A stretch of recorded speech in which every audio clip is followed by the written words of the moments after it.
Thanks for watching. Don't forget to like the video. And don't forget to subscribe.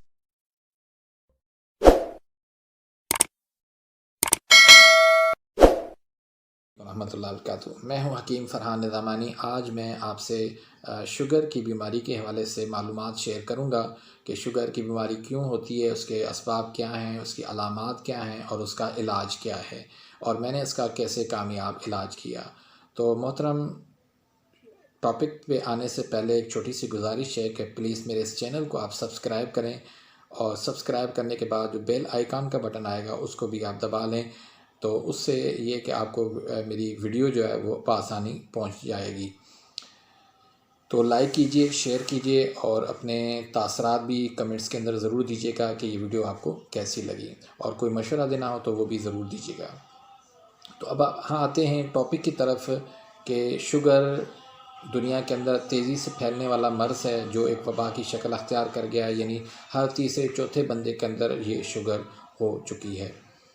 तो असल बात यह है कि किसी भी बीमारी के लिए उसका काज़ ढूंढा जाता है, उसका सबब ढूंढा जाता है कि इसका सबब क्या है। जब वो सबब तक हम पहुंच जाते हैं तो फिर उसका इलाज भी मुमकिन हो जाता है। तो शुगर का मर्ज़ जो है वो उसका जो काज़ समझा जाता है वो लबलबे की ख़राबी को समझा जाता है। तो सिर्फ़ लबलबे की ख़राबी को ही काज़ समझना इंतहाई गलत बात है, उसी को ही मुजरिम ठहराना इंतहाई गलत बात है। बल्कि असल बात तो ये है कि जो ख़राबी होती है वो होती है ग्लैंड के अंदर ख़राबी होती है। यानी जो दो किस्म के ग्लैंड बनाए हैं अल्लाह ने, जिसमें एक एक्सोक्राइन ग्लैंड है और दूसरा एंडोक्राइन ग्लैंड है, उनकी ख़राबी से ये बीमारी हो जाती है। अब होता ये है कि गुदूद जाज़बा जब कमज़ोर हो जाता है और गुदूद नाकला जब तेज़ हो जाता है तो वो उसी वजह से ये लबलबा अपना काम करना छोड़ देता है,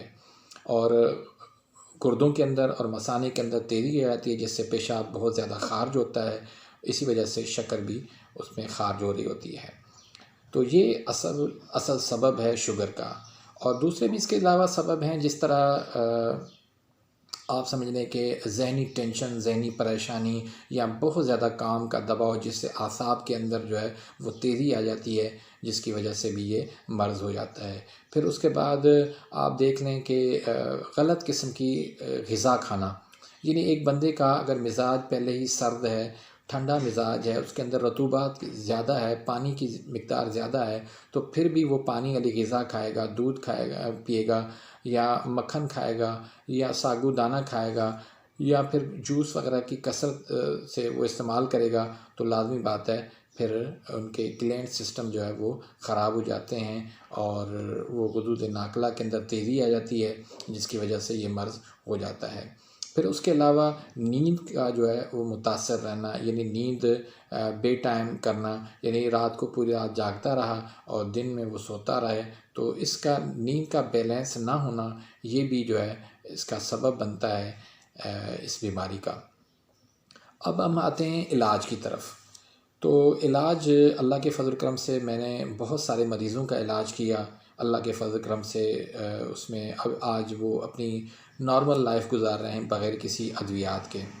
तो उसमें होता ये है कि सबसे पहले हम जो है वो मरीज़ की तशख़ीस करते हैं कि इसमें कौन से अज़ा के अंदर तेज़ी है और कौन सा अज़ा जो है वो सुस्त हैं। तो जिन अज़ा के अंदर कमज़ोरी होती है तो उसको हम ताकत दे देते हैं, तेज़ी दे देते हैं, तो अल्लाह के फ़ज़ल करम से हर किस्म की बीमारी वो दूर हो जाती है। तो सबसे पहले इसकी तशख़ीस करना बहुत ज़रूरी है। जो एक अच्छा तबीब जो है वो इसकी तशख़ीस कर सकता है, और कानून मुफ़रद अज़ा को अल्लाह ने ये एज़ाज़ बख्शा है कि वो मरीज़ की अच्छी तरीके से तशख़ीस करता है कि ख़राबी दिल के अंदर है, ख़राबी दिमाग के अंदर है, या ख़राबी जिगर के अंदर है। जिस उज़्वे के अंदर ख़राबी होती है तो उसको वो तेज़ कर दिया जाता है, तहरीक दे दी जाती है, तो वो बीमारी दूर हो जाती है।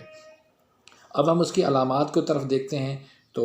अलामात जो उसमें हैं, जो सबसे बड़ा जो मसला होता है शुगर के मरीज़ के लिए, वो होता है प्यास का ज़्यादा लगना, और जब प्यास ज़्यादा लगती है तो फिर लाज़मी बात है पेशाब भी ज़्यादा आता है। تو اس وجہ سے یہ وہ علامت ہے جس کی وجہ سے مریض بہت زیادہ پریشان رہتا ہے، اور اس کا ایلوپیتھی کے اندر کوئی بھی علاج نہیں ہے۔ اور اگر میں کہتا ہوں کہ اگر اس کا علاج کر دیا جائے تو 99% شوگر کا علاج ہو جاتا ہے، اور اس کا علاج بھی میں نے کیا، بہت آسان علاج ہے۔ آپ مریض کو ایک گلاس پانی کے اندر 2 لال مرچیں وہ ڈال کے آپ ان کو دے دیں، رات کو بھگو کے رکھ دیں، صبح نہار منہ اس کو وہ پی لے، لال مرچی کو وہ نکال کے پھینک دے، پانی کو وہ پی لے، انشاءاللہ اللہ کے فضل کرم سے چند دنوں کے اندر ہی اس کی پیاس کی شدت ختم ہو جائے گی، پیشاب بھی اس کا معمول پہ آ جائے گا، شوگر بھی اس کی نارمل ہوتی چلی جائے گی۔ پھر اس کے بعد ایک مسئلہ ہوتا ہے مریض کا کہ اس کو پھوڑے پھنسی جو ہے نا وہ بہت زیادہ نکلتی ہے، تو اس میں بھی آپ جو ہے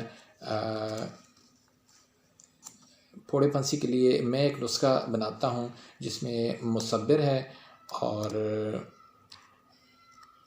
تمباکو جو ہے وہ جلا ہوا جو چلم سے نکلتا ہے وہ آپ اس میں ملا لیں، اور اس کے ساتھ پھر آپ روغن زرد جو ہے وہ اپنے حساب سے اس میں ملا کے اس کو مرہم بنا لیں۔ تو یہ آپ مرہم جو ہے مریض کو آپ صبح شام آپ اس کو لگاتے رہیں تو انشاءاللہ اللہ کے فضل و کرم سے یہ بھی اس کا مسئلہ پھوڑے پھنسی والا وہ بھی اس کا حل ہو جائے گا۔ پھر اگر مریض کے اندر بد ہضمی ہو جاتی ہے تو اس میں آپ مریض کا برائے مہربانی اس کی گندم اور دودھ جو ہے اس کا بند کر دیں۔ اب بہت سارے مریضوں کو میں جب کہتا ہوں نا کہ دودھ بند کرتے ہیں تو وہ کہتے ہیں دودھ سے تو طاقت آتی ہے۔ بھائی وہ طاقت آتی ہے لیکن بچوں کو طاقت آتی ہے، اس کے اندر رطوبات زیادہ ہوتا ہے، پانی زیادہ ہوتا ہے، جس کے اندر پانی پہلے ہی زیادہ ہے تو وہ مریض کے لیے بہت زیادہ نقصان دیتا ہے۔ تو اس لیے اس مریض کا آپ دودھ اور گندم جو ہے ان کا آپ بند کر دیں، اور اس کو آپ چنے کی روٹی کھلائیں، تو اس سے انشاءاللہ، اور اس کے علاوہ آپ جو ہے نا اس کو کھٹی چیزیں زیادہ کھلائیں، جیسے انار ہو گیا، لیمبو ہو گیا، یا کنو ہو گیا، اور اچار ہو گیا، دہی بھلے ہو گئے، فروٹ چاٹ ہو گیا، اور لونگ دار چینی کی چائے اس کو پلائیں، لیکن تھوڑا سا گڑ ملا کے پلائیں اس کو، تو انشاءاللہ اللہ کے فضل کرم سے تو اس کا یہ بھی مسئلہ اس کا حل ہو جائے گا۔ اسی طرح مریض کے اندر قوت بقا کا کمی ہوتی ہے، یعنی مردانہ طاقت کی کمی ہوتی ہے، تو اس کی بھی بہت بڑی وجہ جو ہے وہ ایلوپیتھک کی میڈیسن جو وہ کھا رہا ہے اسی وجہ سے ہوتی ہے، تو وہ آپ بند کریں، اور پھر اس کی علامات کو دیکھتے ہوئے اس مطابق انشاءاللہ علاج کریں گے، اللہ کے فضل کرم سے اس کا یہ مسئلہ بھی مردانہ طاقت کا بھی ختم ہو جائے گا۔ اور ہم یقین کریں ہم شوگر کا علاج کرتے ہیں تو سب سے پہلے ہی مریض کی طاقت کا خیال رکھتا ہے، کیونکہ اگر مریض کے اندر کمزوری آ جائے تو پھر اس کے اوپر کوئی دوائی بھی اثر نہیں کرتی، تو سب سے پہلے جو ہے مریض کو طاقت دیتے ہیں، اس کا امیونٹی سسٹم بہتر کرتے ہیں، تو اللہ کے فضل کرم سے مریض کی ساری علامتیں دور جاتی ہیں، اس کی شوگر جو ہے وہ بھی ختم ہو جاتی ہے، نارمل ہو جاتی ہے، مرض سے اس کی جان چھوٹ جاتی ہے، اور ساری زندگی اس کو دوائی کھانی نہیں پڑتی۔ تو اپنی دعاؤں میں یاد رکھیے گا، اس ویڈیو کے بارے میں اپنے تاثرات ضرور دیجیے گا، اپنی دعاؤں میں یاد رکھیے۔ اللہ حافظ۔